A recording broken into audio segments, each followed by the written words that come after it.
So why is somebody like you single? Like, you seem like such a great person. I really am a great person. Just like, all my exes are crazy. I can understand that. I have some crazy exes too. So where do you live? Well, I'm actually in between houses right now. You know how the housing market is. Yeah, it is kind of crazy right now. So where do you work? I think I love you. You love me? Like, we've been knowing each other for 45 minutes and you already love me? It's just a feeling, like, when you know, like, where do you live? Do you have any roommates? I live by myself currently, but like, do you have a car? Yeah, I got like 3 cars, but they're all in the shop right now. All of them are in the shop. Like, how did you get here? I caught the bus, but then I ran the rest of the way. That's why I'm sweaty.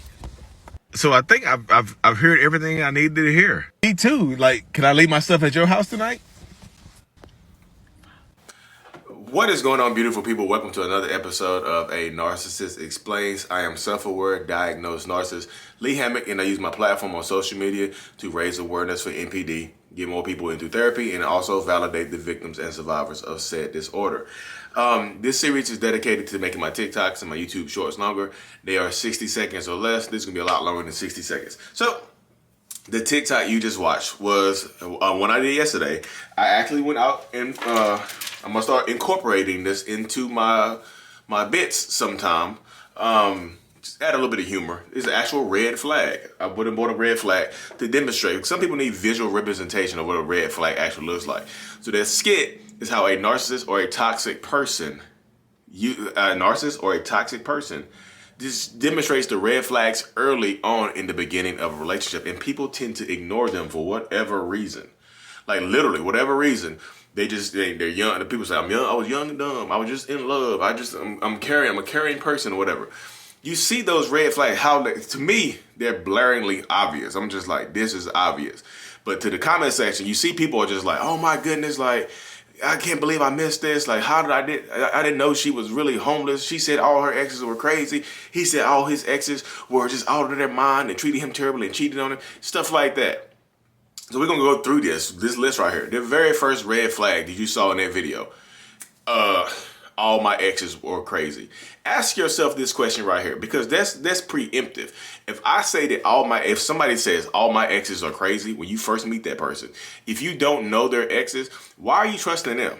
Why are you believing anything that they have to say? What have they done to earn the benefit of the doubt? Because I know people are going to say, yeah, you should give everybody the benefit of the doubt. No, the hell you should not give everybody the benefit of the doubt. It is a benefit. A benefit. You earn benefits. Some benefits you have to go earn.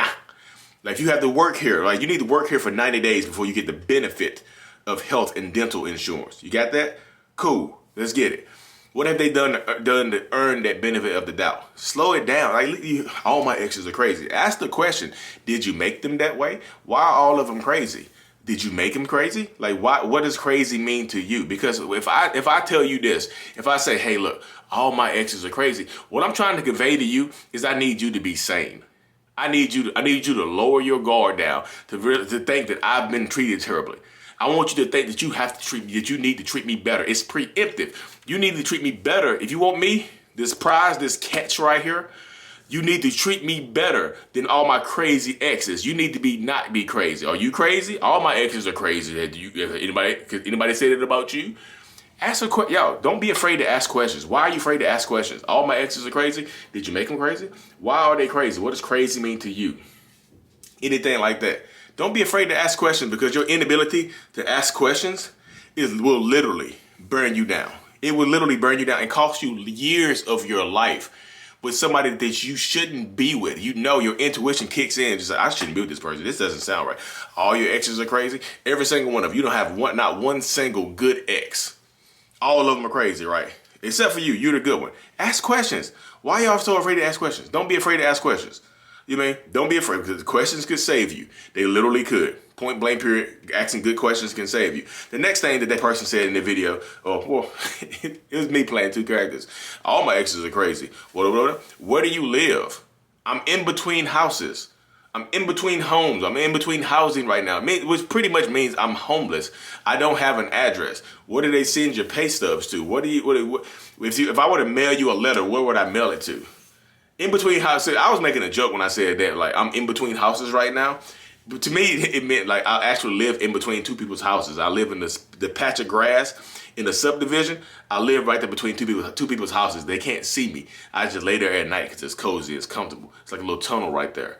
I can see people in and out. It's like a one-way street or something like that. If they don't have permanent residence, why are y'all giving, like, and they want to move in quickly? Because later in the video, I'll just like, do you have any roommates? You know, can I leave my stuff at your house? That quick? People come to your house the first time and don't leave. Stop acting.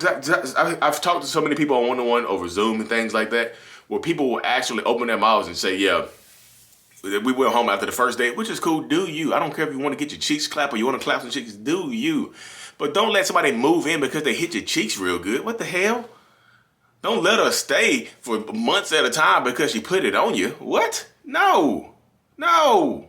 No. You don't know this person. You don't know this person. You can't even Google them. You got to Google somebody. They could be an SA offender, could be a P3DO, could be whatever. They could have so much stuff going on, or they could just be just a normal toxic, not normal. They could just be your run of the mill toxic ass narcissistic person that's going to use you, abuse you, and then leave you for somebody else.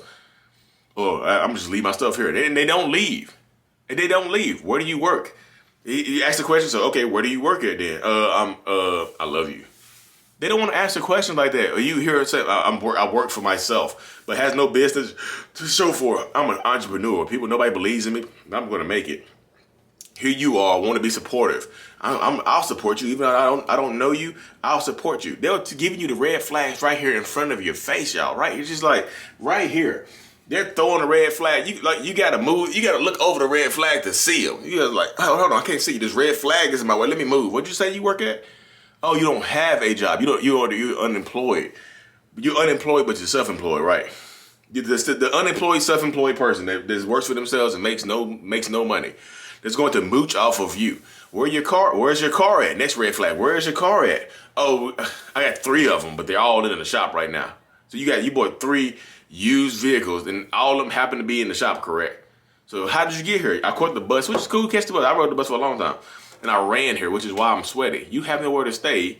You're sweaty because you didn't get a chance to take a shower because you have no residence, and you rode the bus here and you ran. Like, y'all, stop ignoring the red flags. Paying attention to the red flags can save you just an unlimited time of your life. It can give you your life back. When these people, like I said, so many people, empaths, codependent people, want to be fixers. Why are you trying to stop taking on projects? This is not a project right here. Why are you taking on a project? And then you take on this project with no job, no house, no car, no nothing, and you end up with a baby with this person. You end up pregnant by this person or getting them pregnant. And now you on the hook for them. Like, now you're trapped. Like, what? This is my baby. I'm not leaving without my baby. I'm gonna take you up for custody. You don't have an address. I live here, don't I? You're gonna ruin this baby's family because I don't have an address and I refuse to work? Huh? I don't have a car. I just sit here all day and play video games. I drop you off in your car and cheat on you. There's so many stories I heard in my comment section that said stuff like that. Yo, oh my goodness, I see it now. That that person didn't even have a car. I used to let him drop me off at work and I caught him cheating. And he got mad at me for catching him cheating. Cause I was out at lunch. I was out at lunch with my homegirl, and I saw him, and I confronted him. He was in my car with another girl, and he got mad at me for stalking him. And yeah, we still ended up together for 2-3 years after that. Then he ended up leaving me for her. What? Y'all, come on! This dread, I'm gonna take this dread and I'm gonna rip it. I'm gonna rip this dread. I'm gonna just rip. I don't want to rip my dread. I love my hair, y'all. I don't want to rip my dread out, but come on now. That's in the past, though. If you have this video, you listen to this video, you watching this video, somebody commented on my video on TikTok and said, "Oh, you were 5 dates too late." Right, so you 5 dates. So now you're still in this. You see these red flags, and you're still going to actively choose to go back home to that person, that jobless, homeless person. All right, bet. Y'all, I be having a hard time. Yeah, the lack of empathy be kicking in. It kicks in a lot of time. I hear some of these stories. So you see this video. Everybody's laughing and joking and stuff like that, just looking back at the past, and you are in the present right now. I just had a date with this person. Oh my goodness, I'm going to this. I had a date with the exact same type of person, and I got another date tomorrow. I'm going to really look into these red flags. Now, what? So you choosing to go back into it so you can ignore the first level? Yeah, they walked to the date and I had to drive them home. Where's home? Come on, y'all. Stop ignoring the red flags. They can really, really, truly save you a lot of time, effort, energy, and just sanity. Save your sanity. Protect your peace. Don't ignore the red flags. More red flags to come, y'all. More red flags to come. I promise you I'm going to do this. This is going to be like a little series right here I do on red flags about narcissists and toxic people. More red flag. Another one you can watch out for really, really quick. Oh, I'm married, but we sleep in separate rooms. 1% of the time is that true, and that's easily verifiable. Or if you're married but y'all sleep in separate rooms, can I talk to your soon-to-be ex-spouse to make sure this is okay? This is not cheating. No, I can't talk to him. Why can't I talk to him? Why? Oh, you don't want to upset. You don't want to upset them, huh? Oh, you promised not to date while you're still living in the same house. Then what are you doing out with me? Oh, you just couldn't resist me because I was just. I felt like I'm the one. Oh, okay, cool. How easy is that to verify, y'all? Stop being scared to ask questions. You're going to get ran over. I promise you. You're bait. That's you throwing you throwing bait into the water for narcissists and toxic people. Oh, my ring light made an appearance, y'all. Thank y'all for tuning in. Stay safe. Don't ignore the red flags. Mental illness is out. Peace.